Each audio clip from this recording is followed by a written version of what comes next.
All right, so I got these bolsters contoured, and if you're new to the channel, I've been working on this set of kukris in the last couple videos, and I mounted these bolsters in the last video, and now it's time to start putting handles on.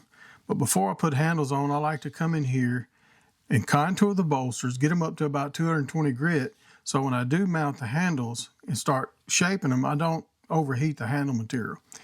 And being full tang is, it makes it pretty easy to do because I can do it all on the mounted onto the knife handle like you do when you're doing any full tang knife. But I've got them where I want them, got them shaped like I want them. They look real good. And I'm gonna go and cut the 45s on here on the handle so that they will fit the 45s in the bolsters. We call this a dovetailed bolster because it looks like a dove's tail. It's not a dovetailed joint. And these are slightly tapered tangs. You can see they taper down from 5/32 down to a little less than an eighth, almost 3/32 there. And they'll look pretty good. It'll balance it out a little bit, but it lightens it up on this handle material. So when I do mount the handle in there, it'll give it a little more balance here in the middle of the knife. Make it a little more friendly, ergonomic. All right, so I'm gonna go cut the 45s. I've already got the jig set up because I cut the 45s on the bolsters. I haven't moved it, so they'll be the same. Get these boys cut and get them ready to drill and mount.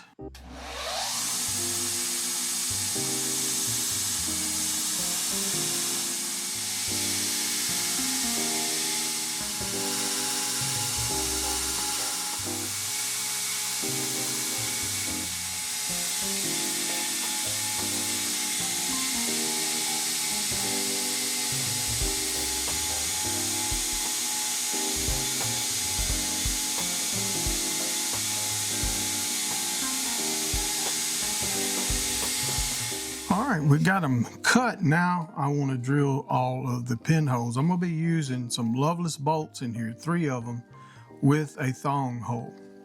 And being these are tapered, I want to have these holes straight. And I have made a video in the past, there's about 4 videos back or so, where I showed how to drill these holes in a tapered tang. And I do it a couple ways. It depends on how I feel at the moment. Since I'm doing multiple blades here, I've got a block, a machinist block set up in here on about 1.2 degrees. I'm gonna drill all of my holes, in the handle material, flip it and drill the other side. And that way I'll have square holes. Right now I've got it loosely clamped. I've got it up in there. What I like to do is take a hammer, tap it, and I make sure that it's tight in here. Once it's tight all the way around, then I clamp it down.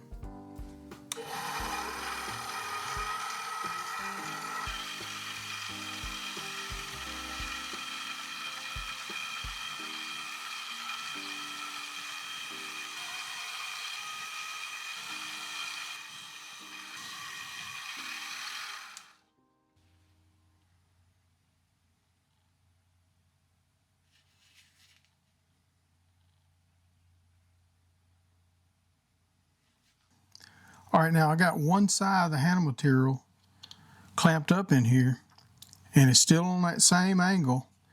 And if this looks sketchy, it's because it is. So I don't have a counterbore for these Loveless bolts. I don't use a lot of them, but if somebody wants them, I'll put them in there.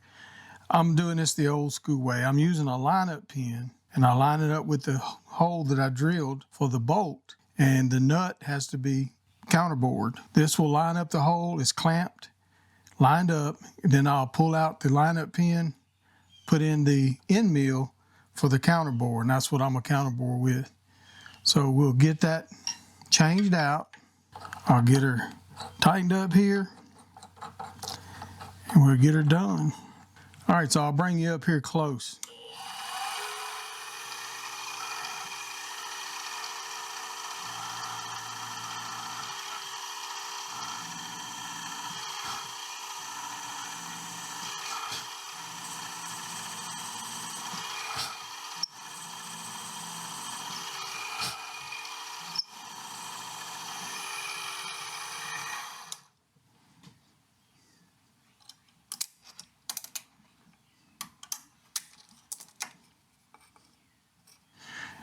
right, so I just do that 18 more times. Same setup, back and forth, till I get them all counterbored. It's long and tedious, but when you don't have a counterbore, that's what you got to do, or something similar. All right, I've got all the counterboring done, all the handles, and I've got them prepped. I do a lot of different things with knives that everybody may not do, but I dimple the areas it's going to be underneath the tang to let epoxy, other places for epoxy to go. I also put a bevel on the insides of those holes, just epoxy to run in there. Got everything cleaned. I clean everything good with brake cleaner or carburetor cleaner, both tang and inside the handle materials. Another thing that I do is on my pins. In this case, I'm not doing it with these Loveless bolts, but I'll show you what I am doing. But anyway, on the thong tube, you can see there's a groove all the way around it. That lets epoxy get in there. Never had to worry about that thong tube coming out, which you probably wouldn't anyway. But it's just like a lock in there. But another thing I do is after everything is fitting up, and I test fit at this point, and then I come in here and I take a burr and go to the front side of each hole, and I cut a little on the front sides. Because when I put these together, both sides, bolt them up, I'm going to take my trusty old machinist hammer and I'm going to tap it real good, clamp it, and then tighten the carby bolts. And what this does is lets me get as tight as I can inside of these bolsters. I want them very tight. I don't want a gap in there. And there's a little slack in here. I know you probably can't see that, but this lets the bolt move forward all in each hole. If I can find it. See that little slack? Same there. The tubing has a groove. And so when your tubing is in there, you got the same, slop there. That lets me move it forward. For glue up handles, it's a no-brainer. Folders, you can't do stuff like that, of course, because you thread and everything, but doing something like this, and it, you got epoxy running all around it. So right now I'm going to mix up some epoxy, get them bolted together, and once they're dry, we'll start finishing them out. Just because I got knives gluing up, don't mean I get to stop. Got tons of other things I can do. Well, for these knives, they're going to have ferro rods with ferro rod holders in the sheaths, and so I'm going to have to put some handles on the ferro rods, and I want to match the micarta handles that's on the knives. I've got plenty of the antique stuff, scrap stuff that I can use, as well as lanyard beads. And this is what I'm making to match the handle. I don't know if you can see that. But it starts out as a block like this, and I go shape it, rough shape it, stick it in a drill, and round it out and give it that barrel shape. Really dresses it up. Personally, I like lanyard beads because I make deep pocket sheaths, and I like to be able to grab that bead with the lanyard and help me pull it out of the sheath, because I've only got about that much handle sticking out. Everybody don't like them, I understand that, but I use them on all my fixed blades.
right, we got them done. Went ahead and finished them out with the lanyards and the beads. You can see that. Those bolsters came out real nice. Just beautiful. Pretty happy with these.